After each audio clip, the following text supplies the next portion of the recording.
এই বিষয়টিকে আপনি কিভাবে দেখছেন? ব্যাপার হলো কি,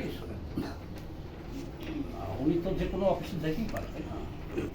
কিন্তু আমি নিজেও একজন রাজনীতিবিদ, উনি একজন পলিটিক্যাল ম্যান, আমরা সেই হিসেবে প্রবন্ধ মানুষ। কিন্তু উনি যে এতগুলো লোক নিয়ে এই জায়গাটা পর্যন্ত এসেছে, অনেক প্রার্থী কিন্তু কর্মচারী পাঠাইব বা বেতনভুক্ত লোক পাঠাইব কাগজ পৌঁছে দিতে। সেইটার মধ্যে আর এটার মধ্যে কিন্তু অনেক পার্থক্য আছে। উনি অলরেডি আমাদের হৃদয়ে জায়গা করে দিয়েছে। এমনিও আমরা এক এলাকায় থাকি, এক এলাকার লোক, সব দিক দিয়ে তো আমরা এমনি একজন আরেকজনকে। কিন্তু এই যে উনি যে উদ্যোগটা নিছে, এটা খুবই ভালো এবং একটা পলিটিক্যাল। এখন আমার এই যে এখানে আসছে, আমার লোকজনের হৃদয়ে যতটুকু সেই স্থান করে নিছে, যতটুকু ভালোবাসা পাইছে, উনি বামপন্থী সম্পর্কে অনেক কথাবার্তা বলল, এটা ওনার হলে একটা বাড়তি পাওয়া।